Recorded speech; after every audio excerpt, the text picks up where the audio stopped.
Entonces vamos a continuar con esta segunda parte de Ved que yo soy Él. Es el título de esta lección número 12 de Deuteronomio, que es la última lección. Y se titula El Cántico de Moisés. Si ustedes hacen memoria, la semana pasada aprendimos que Dios llamó a Moisés y a Josué y le advirtió que Israel, cuando cruce el río Jordán, cuando ellos tengan todas sus tierras, tengan todos sus viñedos, todas sus comidas, sus casas, sus tierras donde cultivar, y cuando estén llenos de abundancia, ellos se van a olvidar de la gracia de Dios y que van a ir a buscar a otros ídolos del mundo. Es decir, se van a dejar a llevar por las cosas del mundo y se van a olvidar de las palabras de Dios. Tal vez algo que siempre hoy día el hombre hace, ¿no? Muchas veces nosotros nos olvidamos de Dios. Cuando estamos en necesidad, buscamos a Dios. Y cuando Dios nos suple con toda su bendición, muchas veces nos olvidamos de Dios y vamos en busca de otras cosas en este mundo, creyendo que algo de este mundo me va a hacer feliz. Llámese dinero, llámese placeres, llámese lujosidad o lo que fuera. Entonces el hombre va a buscar otra cosa en este mundo en lugar de Dios y va reemplazando como su fuente de felicidad en lugar de Dios, en lugar de la palabra de Dios, va a buscar otras cosas en este mundo para su felicidad. Y esto es lo que hoy puede llegar a decir que es el ídolo mundanal. Entonces, Dios le dijo a Moisés un cántico para que se lo cantara o recitara al pueblo de Israel, porque la forma de un cántico le puede llegar a quedarse grabados en sus memorias, aunque vayan en el futuro a otro país como cautiverio, donde van a tener que aprender otros idiomas. Aún así, cuando queden estas canciones grabadas en su memoria de generación en generación, les va a ellos a recapacitar en esos lugares acerca de sus fallas y sus faltas ante Dios. Entonces, un poco vamos a ver hoy en el capítulo 32 cuál es el contenido de este cántico que Moisés está cantando. Por supuesto, esto es una obra del Espíritu de Dios, que por la obra del Espíritu Santo de Dios le hizo llegar a Moisés. El Espíritu de Dios les hizo cantar esta canción. Por eso contiene el mensaje de Dios. No es que Dios le hizo recitar para que aprenda de memoria a Moisés, sino hubo una obra del Espíritu Santo que entró en Moisés y empezó a hacer recitar estas palabras que fueron dadas por el Espíritu Santo de Dios. Y Moisés recita y dice, primer versículo, escuchen cielos y hablaré, oye tierra las palabras de mi boca, que caiga mi enseñanza como lluvia y desciendan mis palabras como rocío, como aguacero sobre el pasto nuevo, como lluvia abundante sobre plantas tiernas. Proclamaré el nombre del Señor. Fíjese lo que dice. Cuán importante está aquí el nombre de Dios, a proclamar y a invocar por cada pueblo de Dios. Proclamaré el nombre del Señor, dice. Alaben la grandeza de nuestro Dios. Él es la roca. Fíjense, recuerden que está comparando a Dios como roca. Sus obras son perfectas y todos sus caminos son justos. Dios es fiel, no practica la injusticia. Él es recto y justo. A través de estos versículos del 1 al 4, podemos un poco ver que Moisés está describiendo las virtudes de Dios, cómo Dios ha sido de bueno. Por lo tanto, podemos saber que a través de estos versículos, que es como una poesía, porque son cánticos. Ustedes saben, las poesías tienen simbolismos, tienen metáforas, tienen comparaciones. O sea, esto interprételo como una metáfora, como una poesía de un cántico. Cuando acá habla que Dios es la roca, Dios no es una roca. Lo está comparando a Dios como una roca porque todo esto es poético. Pero tiene un significado, tiene un simbolismo que es lo que queremos empezar a discernir. ¿Qué es lo que quiere decir Dios a través de esta poesía, este cántico al pueblo? En primer lugar, lo que está diciendo es que escuchen cielos y hablaré. Dice, oye la tierra las palabras de mi boca. Que esas palabras caigan mi enseñanza como lluvia y descienda mis palabras como rocío, como aguacero sobre el pasto nuevo, como lluvia abundante sobre plantas tiernas. La palabra de Dios siempre se cumple, es lo que quiere decir. ¿Por qué? Ustedes como saben que si la lluvia cae, empieza a mojar las plantas, empieza a regar las plantas, y las plantas, ¿qué van a hacer? Van a brotar, van a crecer, van a dar frutos. O sea, es algo tan natural. Cuando cae esa lluvia, naturalmente, sí o sí, la planta tiene que empezar a crecer y florecer y dar frutos. Es algo tan natural. O sea que la palabra de Dios siempre se cumple como se cumple la ley de la naturaleza en hacer brotar y crecer las plantas, la lluvia. Está comparando entonces que la palabra de Dios es como la lluvia abundante que da vida a las plantas. Es algo que si está la lluvia siempre va a haber vida de las plantas.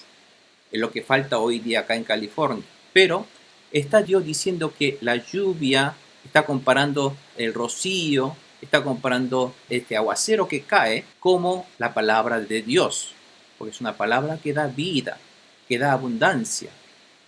Siempre está cumpliendo, porque siempre pasa eso.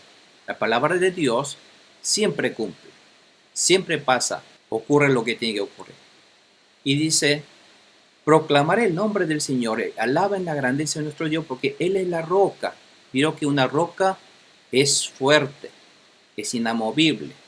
Ustedes vieron que la roca no cambia, pasan siglos y siempre está allí. Su forma, su tamaño, su envergadura no cambia. Dios es así, siempre fiel, como una roca, es algo eterno. Y sus obras son perfectas y todos sus caminos de Dios son justos. Además, Dios es fiel, no practica la injusticia, Él es recto y justo.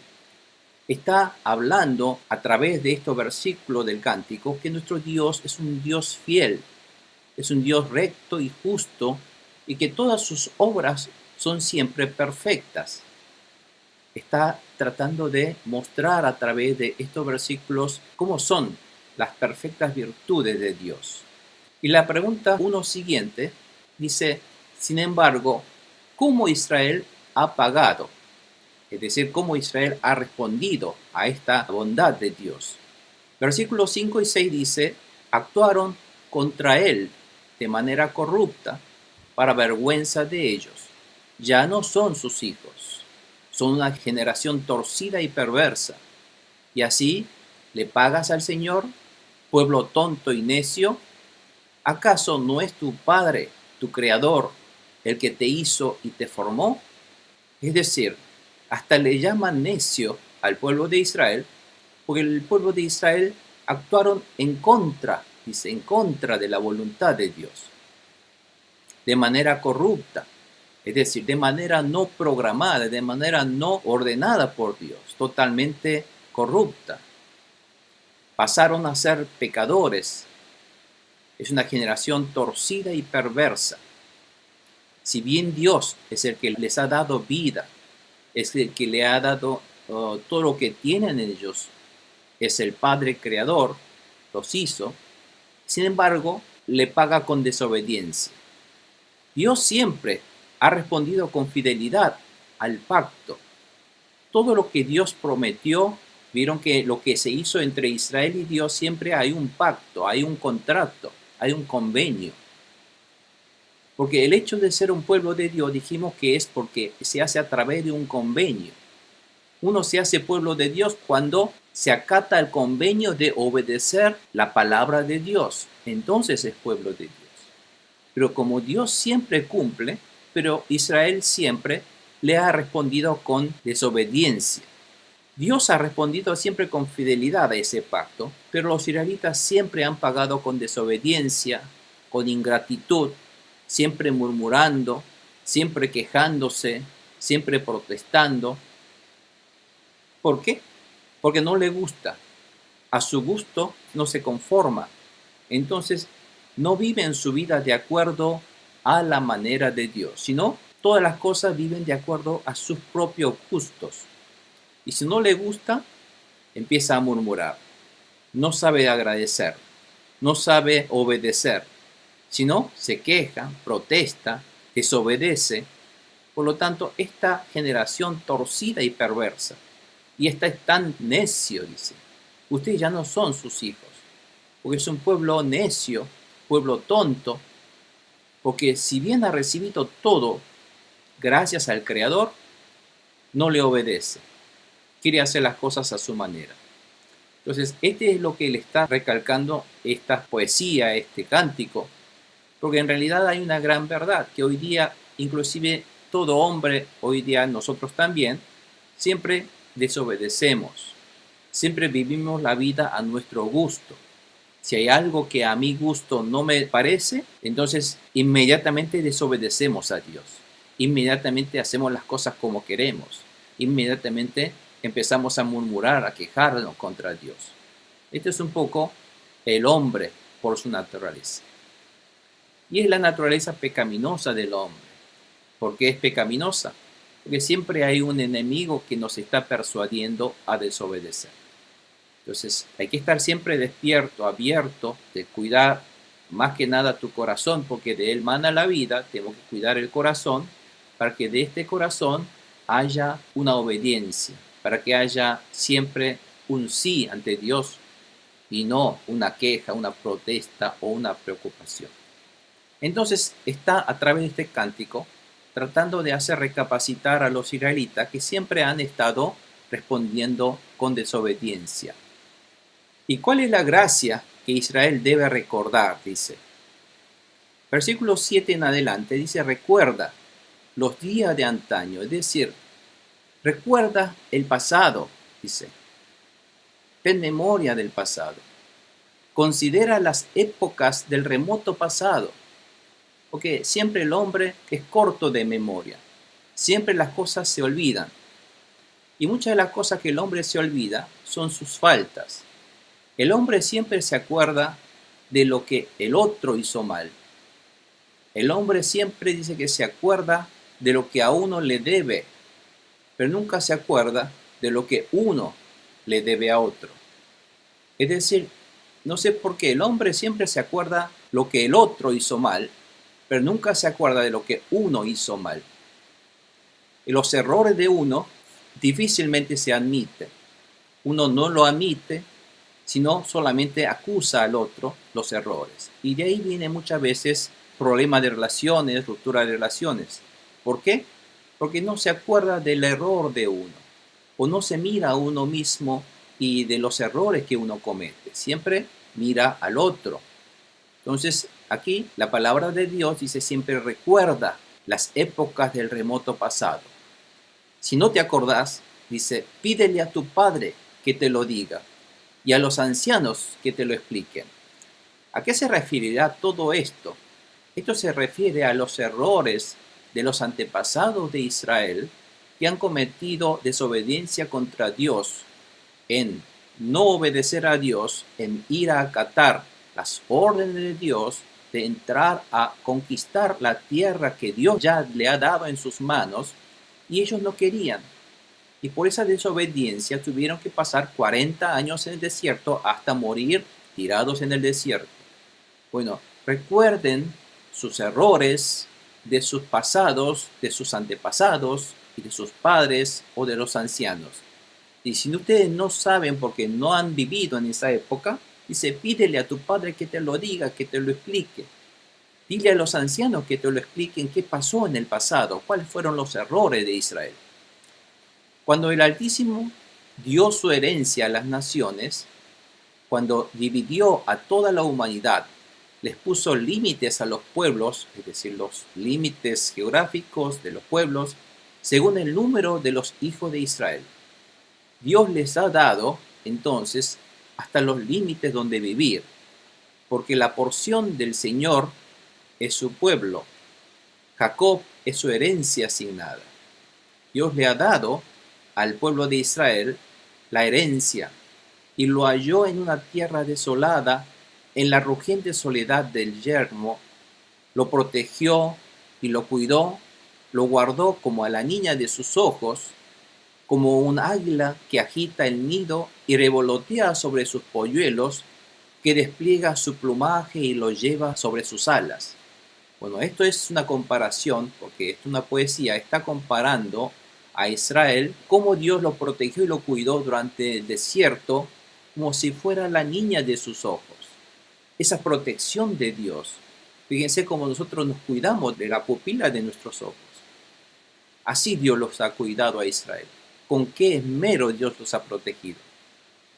Y además como un águila, fíjense que un águila cuando nace en su polluelo, dice que las águilas los alimentan los polluelos, hasta un punto en que estos polluelos empiezan a crecer un poquito y en el momento en el cual los polluelos ahora tienen que empezar a volar. Entonces lo que hace el águila empieza a agitar el nido para que esos polluelos empiecen a caer del nido. Entonces, cuando se caen del nido, ellos empiezan a aletear y empiezan a aprender así a volar. Por eso, para que vuele, les hace revolotear el nido, agita el nido. Y además a veces despliega su plumaje y lo lleva sobre sus alas a los polluelos a lo alto, y dice que desde lo alto lo tira a los polluelos para que cuando caiga empiece a aletear y empieza a volar. Y si no vuela, otra vez van abajo y lo toma otra vez en sus alas y lo sube hasta arriba hasta que empiezan ahí así a aprender. Bueno, todo esto está comparando cómo Dios los ha cuidado al pueblo de Israel, los ha llevado desde el nacimiento como pueblo de Dios en el monte Sinaí, los ha protegido, los ha guardado, los ha alimentado como fuera un polluelo, y en un momento dado, ahora cuando tienen que empezar ellos a aletear, en el momento de entrar a la conquista, les hizo conquistar, dijo, bueno, ahora vayan adelante a pelear, dijo. Y no quisieron, no obedecieron. O estás comparando esto con un águila. Solo el Señor lo guiaba, ningún Dios extraño iba con él. Es decir, que solamente fue el Dios quien hizo todo eso. Y dice, lo hizo cabalgar sobre las alturas de la tierra y lo alimentó con el fruto de los campos. Lo nutrió con miel y aceite que hizo brotar de la roca.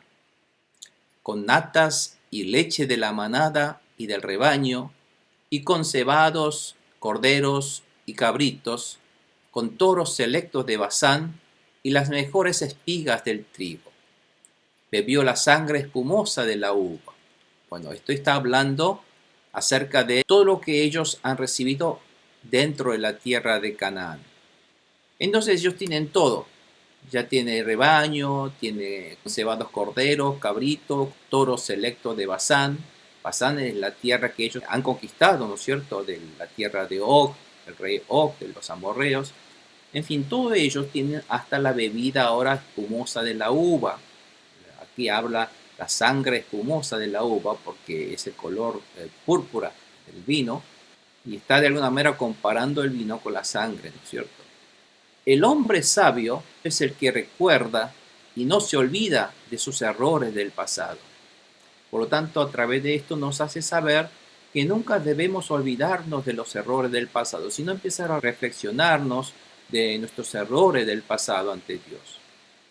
Y empezar a recordar de sus errores y también la gracia de Dios, que a pesar de sus errores, de sus faltas y de sus incumplimientos a la palabra de Dios, a pesar de sus desobediencias, Dios les ha dado la tierra prometida como herencia. Y les ha dado toda esta bendición que no nos merecíamos. La gente da por sentado que nuestra salvación es algo que nos merecíamos por nuestra bondad o lo que fuese. Y esto es un error, porque nosotros, hermanos, no nos merecíamos la salvación. Porque nosotros fuimos siempre fallidos, siempre traicionamos a Dios. Pero si hemos recibido salvación mediante Jesucristo, no es por mi mérito ni por mi obra, sino esta salvación que hemos recibido en realidad es de parte de la gracia de Dios. Es un don y regalo de Dios.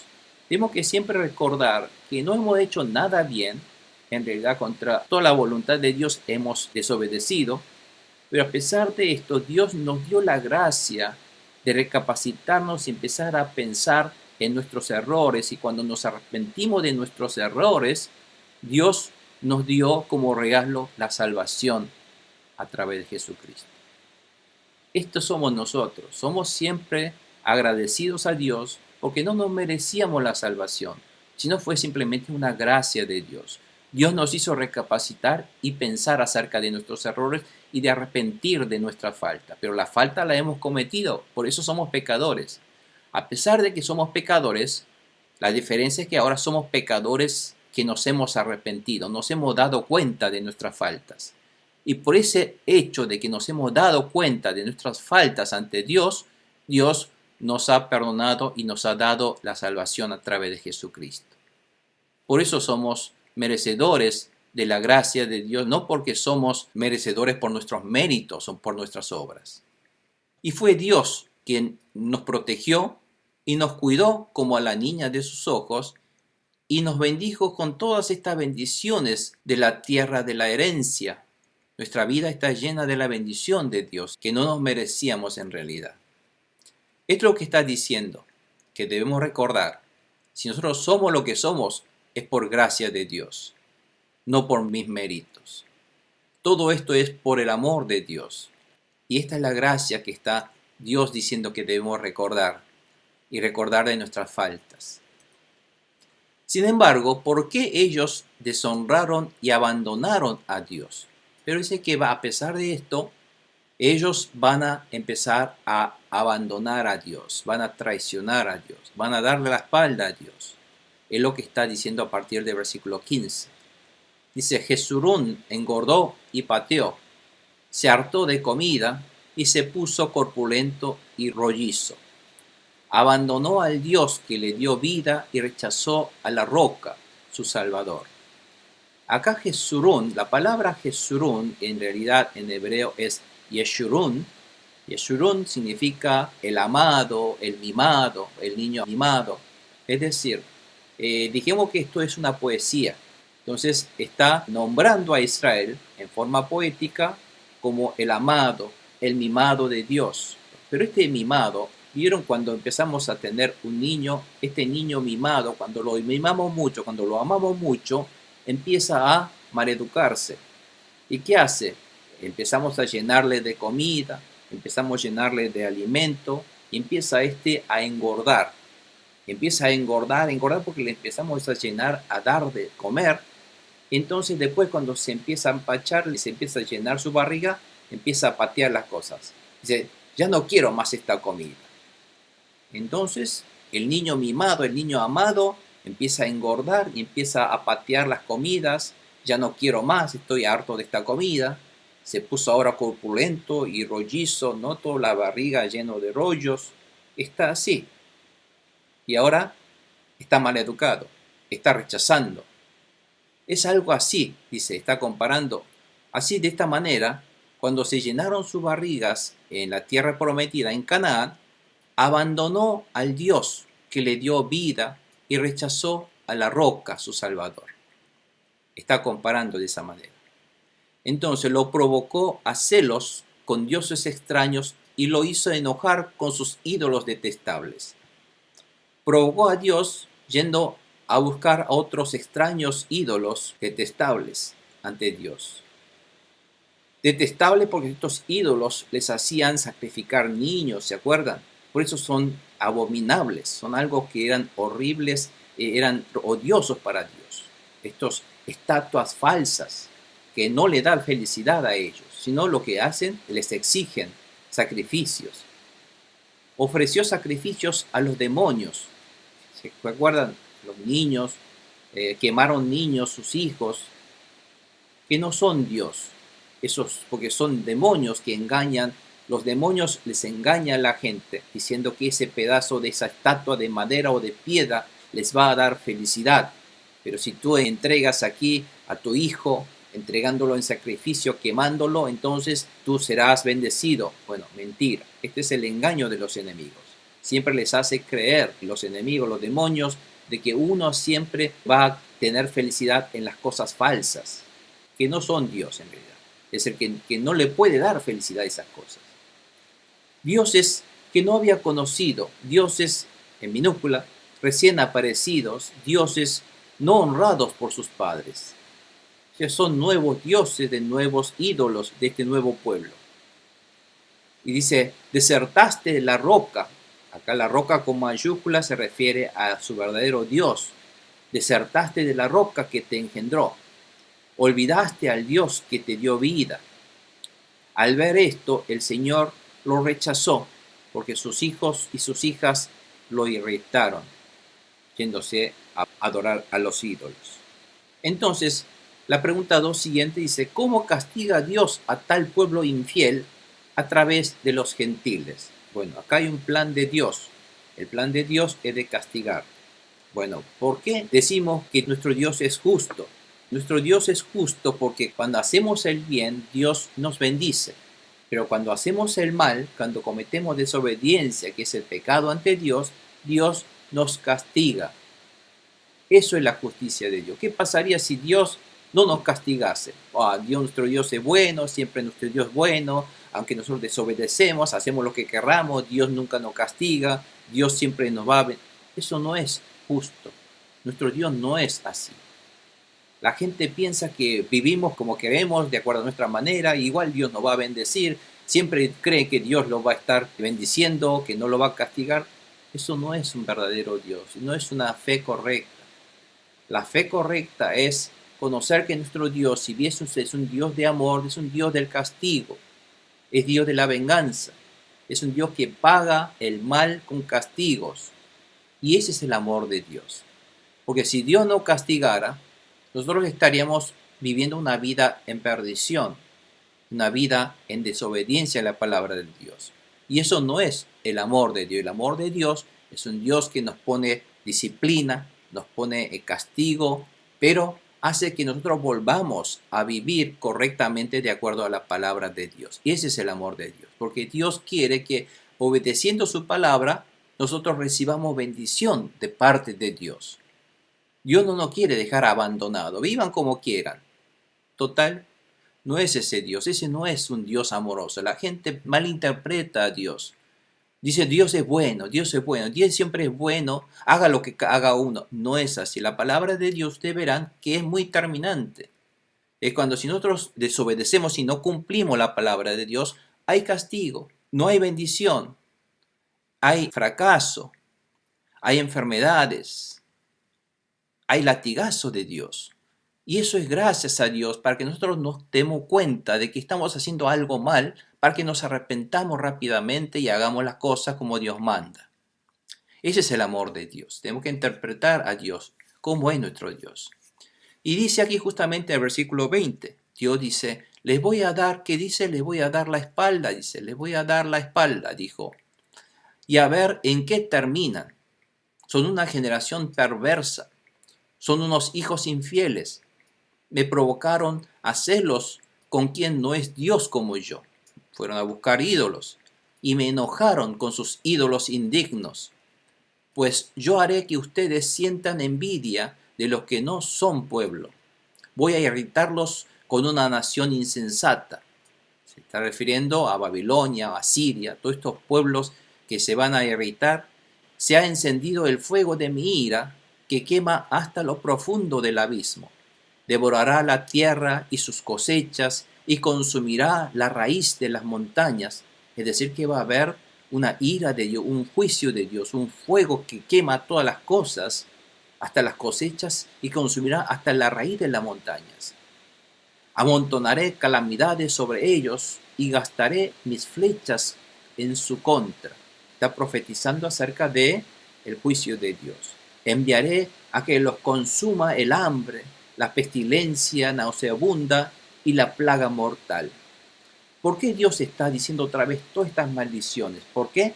Le dije otra vez, todas las maldiciones que está Dios diciendo no es el corazón de Dios de querer darle esa maldición, sino es una advertencia de que por favor no desobedezcan porque van a venir una calamidad a ustedes, va a haber un juicio y que no quiero que ustedes reciban este juicio tan horrible. Por eso Dios le está insistiendo tanto aún así a través de estas palabras de cántico, para que no cometamos ese error. Este es el amor. A través de todo esto tenemos que entender el amor y el corazón del Padre amoroso que está advirtiendo cariñosamente con todo corazón al pueblo amado para que no cometa ese error de ir a buscar felicidad en otras cosas, sino en nuestro Dios únicamente, de donde realmente viene la felicidad del hombre. Entonces, para que no vayan a buscar felicidad en otras cosas del mundo. Dice, lanzaré contra ellos los colmillos de las fieras y el veneno de las víboras que se arrastran por el polvo. Usted sabe muy bien que hay víboras venenosas en Israel, en el desierto, y fieras feroces como aquellas que van a lanzarse los babilonios y los asirios. En la calle, la espada los dejará sin hijos, es decir, que va a haber, ellos van a empezar a matar hijos, y en sus casas reinará el terror. Va a haber charco de sangre por doquier en la ciudad de Jerusalén cuando caiga. Perecerán los jóvenes y las mujeres, doncellas, los que aún maman, los niños, embarazadas, los que peinan canas, es decir, hasta los ancianos. Todos van a morir, van a morir. Me dije, voy a dispersarlos, borraré de la tierra su memoria. Bueno, toda esta advertencia es una advertencia de Dios. Le dije que acá a través de esta advertencia tenemos que empezar a entender el amor de Dios en estas advertencias. Ahí vemos el corazón de nuestro Dios que nos advierte para que no caigamos en esa falla.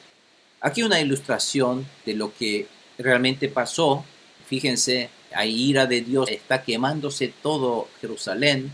Los babilonios, asirios vienen a buscar, lo llevan aquí en cautiverio. Pero aquí, bueno, un poco la ilustración trató de ser decente, pero en realidad hay una masacre adentro, hay charco de sangre, de hombres y gente, niños, ancianos mutilados, charco de sangre, y de ahí solamente rescatan a esta persona para llevarlos como esclavos a su país. En fin, esto es lo que va a ocurrir en el futuro por la desobediencia a la palabra de Dios. Es lo que Israel ha vivido. Y la palabra de Dios como tal lo está advirtiendo, ha cumplido. La palabra de Dios siempre cumple, siempre se hace realidad, porque es la palabra de Dios. Y de antemano siempre Dios lo dice. ¿Sabe cómo puede uno verificar que realmente Dios existe? Nuestro Dios existe y es un Dios poderoso porque siempre todas las cosas que Él dijo, todas las cosas que Él habló, todas las profecías que Él dijo que así ocurrirá, siempre ocurrió como Él lo dijo. Y esto es prueba de que no es resultado de una casualidad, no es un resultado de una aleatoriedad. Por casualidad pasó esto, no. Así tal como Dios lo predijo ocurrió. ¿Qué significa eso? Que nuestro Dios realmente existe. Porque Él es el que hace.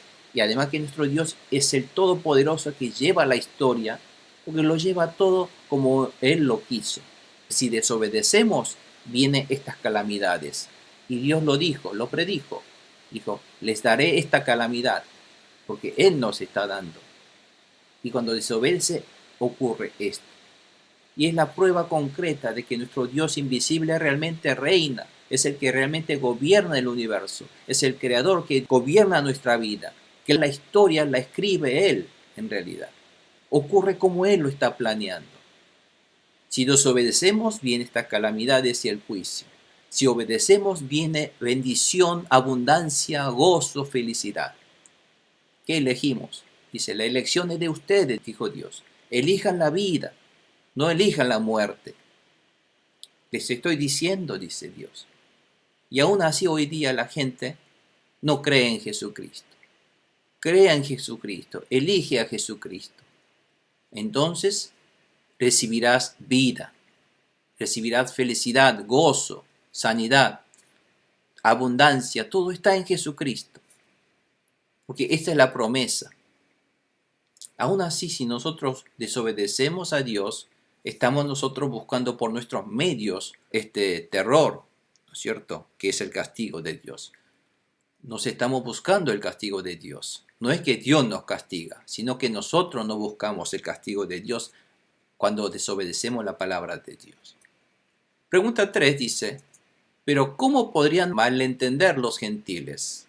Y se refiere esto al versículo 27 al 34. Dice, pero temí las provocaciones del enemigo, temí que el adversario no entendiera y llegara a pensar, hemos triunfado, nada de esto lo ha hecho el Señor. Es decir, Dios está diciendo que el enemigo va a llegar a pensar de que ellos han triunfado no porque Dios les haya ayudado, sino porque ellos fueron capaces, porque ellos fueron fuertes. Los enemigos dirán eso. Por lo tanto, está diciendo, como nación, ustedes son unos insensatos, carecen de discernimiento, dice ustedes. Si tan solo fueran sabios y entendieran esto y comprendieran cuál será su fin, ¿cómo podría un hombre perseguir a 1000 si su roca no los hubiera vendido? Dice, ¿cómo podría un hombre, dice, un enemigo, un babilonio, puede perseguir a 1000 israelitas? ¿Por qué ocurre eso? Porque su roca, quien es Dios, los ha abandonado. ¿Cómo podrían dos de los enemigos hacer huir a 10.000 israelitas? Es decir, dos pueden hacer eso. ¿Por qué? Si el Señor no los hubiera entregado. Todo eso en realidad ha sido hecho porque Dios lo permitió. Pero los gentiles piensan que esto no es obra de Dios, sino que ellos triunfaron porque ellos fueron capaces. Y no es así. Aún nuestros enemigos lo reconocen. Su viña es un retoño de Sodoma, de los campos de Gomorra.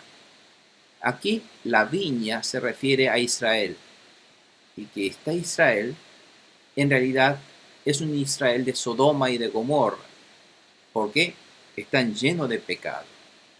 Sus uvas están llenas de veneno, sus racimos preñados de amargura. Su vino es veneno de víboras, ponzoña mortal de serpiente. ¿No he tenido esto en reserva y lo he sellado en mis archivos? Es decir, aquí los pueblos gentiles atacantes pensarán que su triunfo es debido a sus capacidades y fuerzas y no por obra de Dios. Pero lo que quiere decir además que va a haber realmente un rotundo triunfo de los invasores, que realmente va a haber un ataque de estos invasores.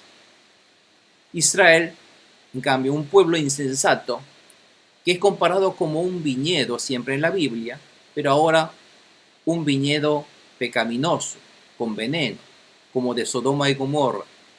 Sus uvas están siempre llenos de veneno, que es el pecado, ¿no es cierto? Se refiere al pecado.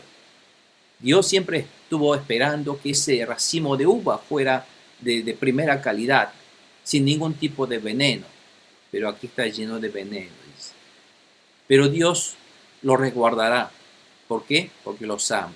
Porque Dios siempre dijo, no he estado guardando a este pueblo, cuidándolo como la niña de mis ojos en el desierto, protegiéndolo, dándole lo que se necesita para estar resguardados en mi regazo. Eso es lo que Dios quería hacer. Pero ¿qué hizo ellos? Desobedeció a Dios y se transformó en un vino venenoso, en un vino malvado. Aquí muestra un poco el corazón de Dios que los resguardó, que los ama al pueblo este de Israel pecaminoso. Entonces, ¿cómo Dios vengará contra ellos? Versículo 35 en adelante. Dice, mía es la venganza, yo pagaré. Porque ahí está la justicia de Dios. A su debido tiempo, su pie resbalará, es decir, caerán ellos. Se apresura su desastre y el día del juicio se avecina. Es decir, que está profetizando acerca del juicio, del ataque de los enemigos. Levanto la mano al cielo y declaro, tan seguro como que vivo para siempre, dice. Cuando afile mi espada reluciente y en el día del juicio la tome en mis manos, me vengaré de mis adversarios. Les daré su merecido a los que me odian. Mis flechas se embriagarán de sangre y mi espada se hartará de carne. Sangre de heridos y de cautivos, cabeza de caudillos enemigos. Alégrense naciones con el pueblo de Dios. Él vengará la sangre de sus siervos. Sí, Dios se vengará de sus enemigos y hará expiación por su tierra y por su pueblo. Bueno, acá hay un mensaje de esperanza de Dios. Va a ocurrir eso, va a haber enemigos que va a atacar su pueblo amado. Eso es porque Dios los ha permitido. Pero Dios, al fin, ¿qué va a hacer? Se va a vengar de ese pueblo pecador, de esos atacantes. se vengará de mis adversarios. ¿Y qué va a hacer? Que se alegren con el pueblo de Dios, porque Él vengará la sangre de sus siervos. Y si Dios se vengará de sus enemigos y hará expiación por su tierra y por su pueblo. Dios está dando una esperanza. Con esto tenemos que empezar a recordar que nuestro Dios ama y tiene misericordia de Israel, porque Dios los ha elegido. A pesar de su desobediencia, a pesar de sus errores, Dios los ama. Dios tiene misericordia de Israel. Y hará que los dioses paganos, los ídolos que son inútiles, ¿por qué? Estos ídolos que ellos fueron a ver no les dieron felicidad. Al contrario, los llevaron a una calamidad. Y se darán cuenta de que realmente Dios hay uno solo. Nuestro Dios, el que hace la historia, el creador del universo. Y ese Dios justamente es el que hará justicia, vengará contra los enemigos que ha atacado al pueblo amado de Dios. A pesar de sus desobediencias, Dios los hará recuperar y regresar nuevamente. Hay un mensaje de esperanza. Fíjense, en todo este mensaje está Dios profetizando acerca de los castigos que habrá al desobedecer y cuando vayan en busca de los ídolos, pero que Dios los castigará a través de los gentiles, del pueblo gentil, pero a su vez Dios hará justicia y hará que ese pueblo amado de Israel que fue castigado, luego hará volver. Dios promete recuperar, Dios promete hacer justicia, y ahí está la justicia de Dios. La semana que viene vamos a continuar entonces cómo continúa esta justicia de Dios que está profetizando acerca de Israel. Este cántico de Moisés es un mensaje de Dios. Un poco se superpone con el mensaje hoy día a través de Jesucristo a la humanidad. Dios está esperando que no vaya a buscar otros ídolos, que no vaya a buscar felicidad en otras cosas del mundo, que solamente Dios hay uno solo. Y ese que le da felicidad, ese soy yo. Yo soy Él. Por eso el título es Ved que yo soy Él. Yo soy el que le da la felicidad al hombre, a la humanidad. Entonces, para que nos recordemos que realmente al único que debemos amar y adorar es nuestro Dios, Jesucristo. Bueno, oramos hermanos entonces, agradezcamos a Dios y damos gracias al Señor.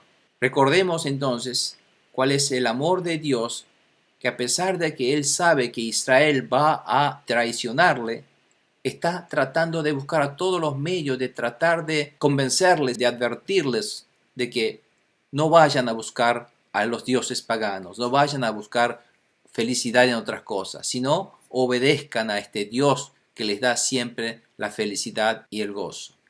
Bueno, oremos por esta gracia de Dios, por la palabra que hemos recibido. Padre Dios, todopoderoso, glorioso Rey, creador del universo, tú eres, Padre Dios, el hacedor de la historia, porque sabemos que todo lo que tu palabra dice, Señor, siempre se ha cumplido, porque tú eres un Dios fiel, un Dios que si amaste a un pueblo, seguirás amándolo, hasta que ellos se arrepientan, aunque tengas que castigarlos, los harás volver. Dios, te doy gracias, Señor, porque tú nunca nos abandonas. Tú siempre nos proteges, nos bendices, Señor. A pesar de los castigos que a veces recibimos, es debido a nuestras faltas. Y nos damos cuenta de nuestros errores pasados y tratamos de corregirlos y venirnos ante ti, Señor. Y obedecer, escuchar tus palabras, obedecer tus palabras, buscar tu voluntad y hacer tu voluntad.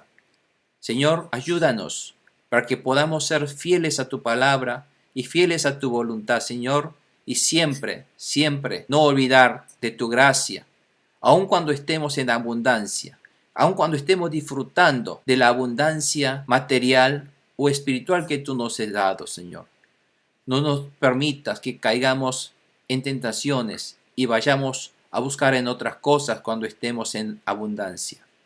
Buscamos, Señor, siempre felicidad de parte tuya, Señor, porque tú eres el creador del universo. Tú eres el único Dios, porque Dios hay uno solo. Tú eres el verdadero y único Dios que nos puede dar felicidad, porque tú eres nuestro creador y tú nos has creado porque nos amas. y nos has perdonado de nuestras faltas y de nuestras arrogancias, de nuestras terquedades, Señor, nos has perdonado. Gracias, Señor, por darnos esta gracia, este amor. En el nombre de Jesús te damos las gracias. Amén y amén.